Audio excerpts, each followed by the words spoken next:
Assalamualaikum warahmatullahi wabarakatuh. Nama saya Muhammad Darussalam bin Abdul Muttalib, nombor metrik C20B1099. Assalamualaikum warahmatullahi wabarakatuh. Nama saya Muhammad Mirza Amir Rosli dan nombor kad metrik saya C20A1046. Assalamualaikum warahmatullahi wabarakatuh. Nama saya Muhammad Naim bin Ibrahim. Nombor metrik saya C20B1047. Assalamualaikum, nama saya Siti Zulaika binti Zamri. Nombor metrik C20A1606. Hai, Assalamualaikum. Nama saya Nafika Aminsa binti Suhaibi. Nombor metrik C20A1197. Hai, saya Siti Syara binti Dadi Kaimen, nombor metrik C20A1459. Assalamualaikum, nama saya Muhammad Alif Hakimi bin Muhammad Khairul Anwar, nombor metrik C20A1090. Assalamualaikum, nama saya Nursil Turahida binti Sabila, nombor metrik C20A1272. Kemunculan COVID-19 menjadi risiko kepada sektor perniagaan.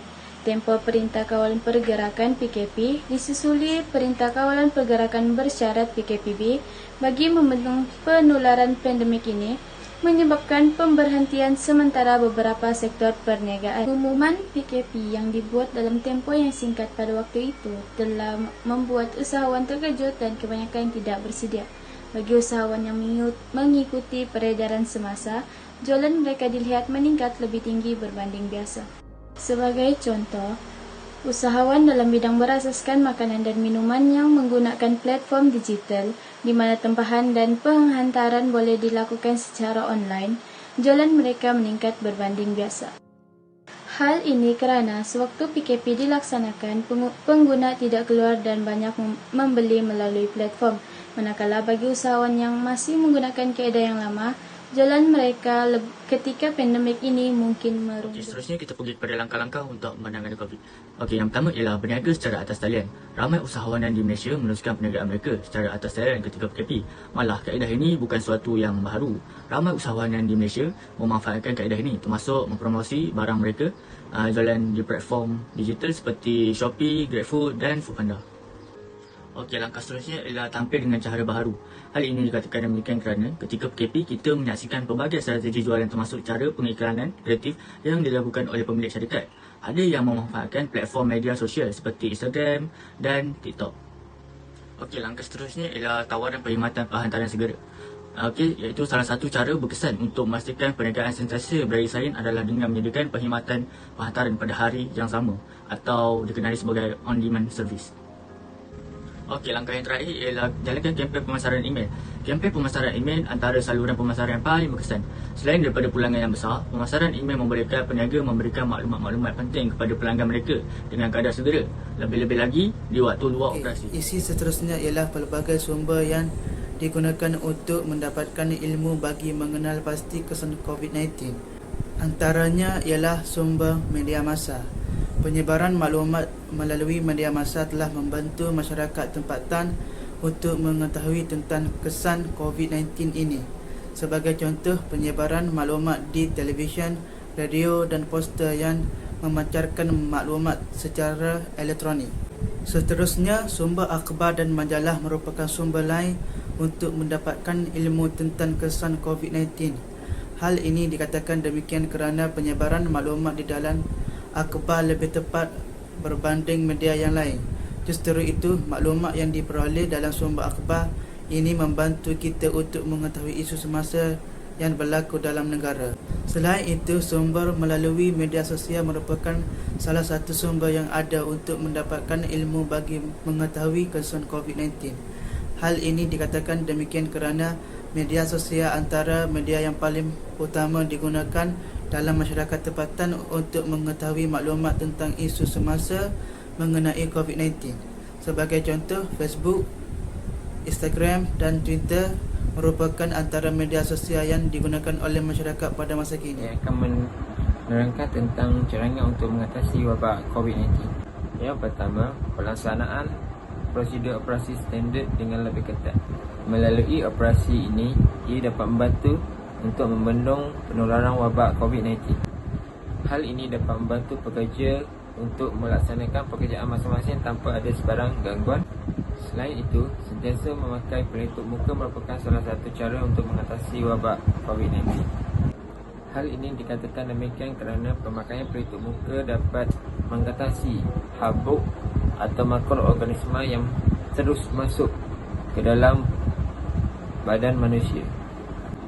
Seterusnya, mengamalkan penjarakan sosial antara masyarakat.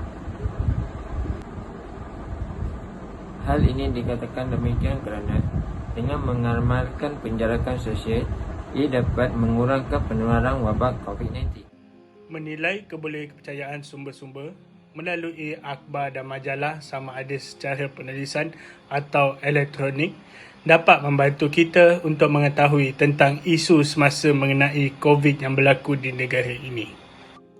Melalui sumber lisan atau percakapan daripada pihak berkuasa seperti MKN dan kerajaan memberikan maklumat terkini dari semasa ke semasa mengenai jumlah kes jangkitan, kes sembuh, kes kematian dan penemuan kluster-kluster baru yang terdapat di negara ini. Melalui sumber internet, kerana penyebaran maklumat melalui internet ini lebih pantas dan diperolehi melalui hujung jari sahaja seperti MySejahtera, televisyen dan media-media sosial mengenai kes-kes yang berlaku di kes-kes COVID yang berlaku di negara ini, dan juga dapat mengesan kawasan-kawasan yang bergejala dalam radius 10 km. Kaedah pemahaman ilmu yang telah digunakan dalam menjalankan kajian ini.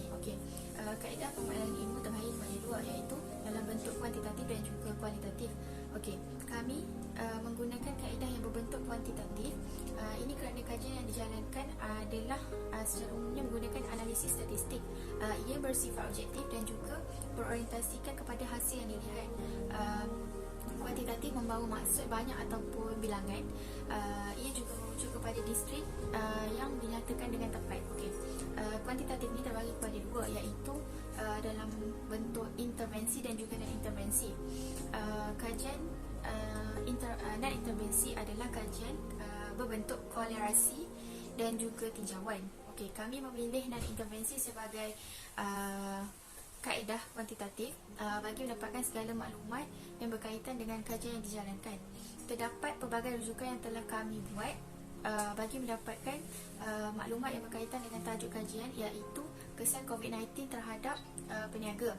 Antaranya adalah dengan menggunakan internet dan juga jurnal sebagai rujukan. Dengan menggunakan sumber media massa seperti televisyen, media sosial, akhbar dan radio merupakan sumber yang menyampaikan maklumat yang sahih dan boleh dipercayai. Kerana adanya pihak yang sentiasa memaskini dan berkongsi maklumat, iaitu Kementerian Kesihatan Malaysia (KKM) dan Majlis Keselamatan Negara (MKN). Sosial media seperti Telegram dan Twitter menjadi tempat untuk mengakses dan berkongsi maklumat. Hal ini kerana agensi kerajaan seperti MKN dan KKM memanfaatkan aplikasi Telegram untuk menyebarkan maklumat terkini mengenai kes COVID-19 di Malaysia. Kini, bilangan pengakses saluran Telegram MKN telah melebihi 1.1 juta orang, menunjukkan masyarakat Malaysia inginkan sumber maklumat yang sahih, bukan yang palsu yang boleh menimbulkan panik dan cemas. Maklumat yang dikongsikan melalui Telegram tersebut adalah benar dan sahih kerana berdasarkan data-data yang telah direkod. Saya akan menceritakan berkenaan dengan rasional menggunakan kaedah. Rasional menggunakan kaedah seperti kaedah kuantitatif non-intervensi ialah kaedah ini boleh diukur dan diperhatikan melalui aktiviti tinjauan. Kaedah ini lebih efektif dan sistematik untuk mendapatkan maklumat berkenaan dengan isu yang ingin dikupas. Pelbagai data dan maklumat akan dikumpul secara langsung melalui kaedah ini. Selain itu, rasional menggunakan kaedah rujukan pula ialah kaedah rujukan dikatakan lebih tepat dan banyak info tambahan yang dapat diperolehi. Hal ini dikatakan demikian kerana dapat dibuktikan bahawa melalui kaedah rujukan seperti rujukan jurnal, akhbar dan internet merupakan salah satu platform input yang mudah didapati. Oleh itu, rasional menggunakan kaedah tersebut adalah yang terbaik.